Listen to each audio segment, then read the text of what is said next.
Canada के प्रधानमंत्री Justin Trudeau ने इस्तीफा देने का ऐलान कर दिया है। हालांकि पिछले कुछ दिनों से इस बात की चर्चा तो थी ही, लेकिन अब ये बात सच होती नजर आ रही है और बस इसके बाद ही लिबरल पार्टी के नेता को चुनने की कवायद शुरू हो गई है, जिसमें कई नाम सामने आए हैं।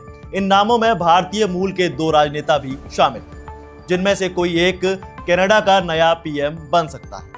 ट्रूडो ने इस बात को साफ किया है कि कनाडाई संसद 24 मार्च 2025 तक निलंबित रहेगी, क्योंकि पार्टी के नए नेता को चुने जाने की उम्मीद है।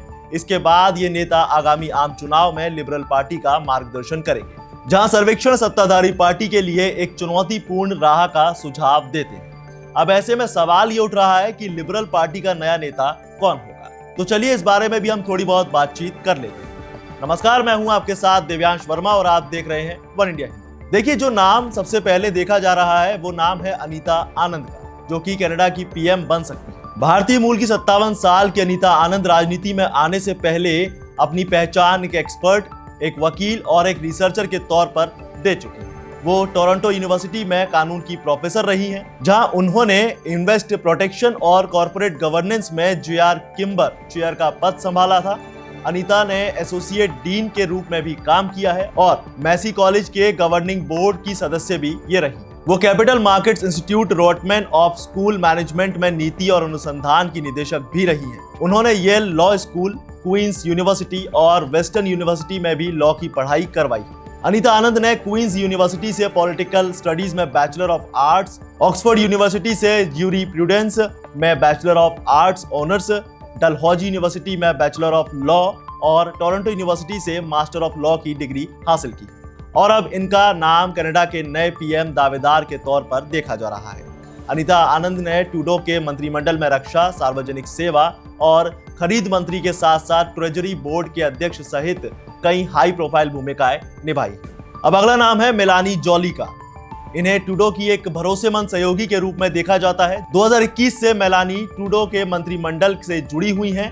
मेलानी वो हैं जिन्होंने 45 साल की उम्र में न सिर्फ राजनीति में अपना नाम बनाया, बल्कि पेशे से एक वकील होने के साथ साथ इजरायल और हमास संघर्ष और कनाडाई नागरिकों की रिहाई के साथ अंतर्राष्ट्रीय प्रॉब्लमेटिक मुद्दों के दौरान मजबूत नेतृत्व दिखाया है। और इसका सारा क्रेडिट मेलानी जोली सिर्फ जस्टिन ट्रूडो को देती हैं। ट्रूडो ने ही उन्हें राजनीति में आने के लिए एनकरेज किया था। चलिए अब बात करते हैं एक और चेहरे की। ये नाम है क्रिस्टिया फ्रीलैंड का।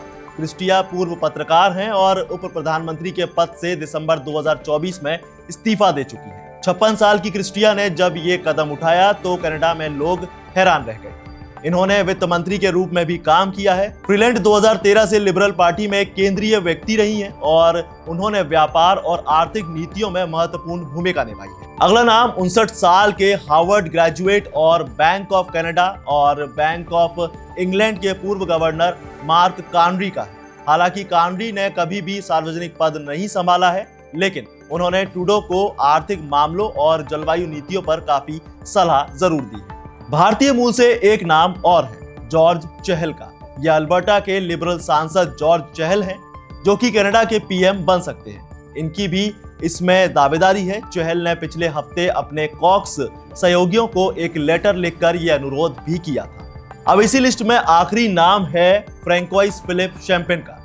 फ्रैंकोइस अभी नवाचार, विज्ञान और उद्योग मंत्री के रूप में काम कर रहे हैं। 54 साल के फ्रैंकोइस 2015 से राजनीति में हैं और कई कैबिनेट भूमिकाएं निभा चुके हैं। यहां तक कि ट्रूडो के प्रमुख आर्थिक टीम का हिस्सा भी ये रह चुके हैं और अंतर्राष्ट्रीय व्यापार में विदेशी कार्यों में भी उनकी अहम भूमिकाएं रही। तो अब देखने वाली बात होगी कि कनाडा का अगला पीएम कौन बनता है। क्या कोई ये भारतीय होता है या कोई और? बाकी आप इस बारे में क्या राय रखते हैं हमें कमेंट में जरूर बताएं। साथ ही वीडियो को लाइक से जरूर करें और ऐसी तमाम अपडेट्स के लिए अभी सब्सक्राइब करें वन इंडिया हिंदी।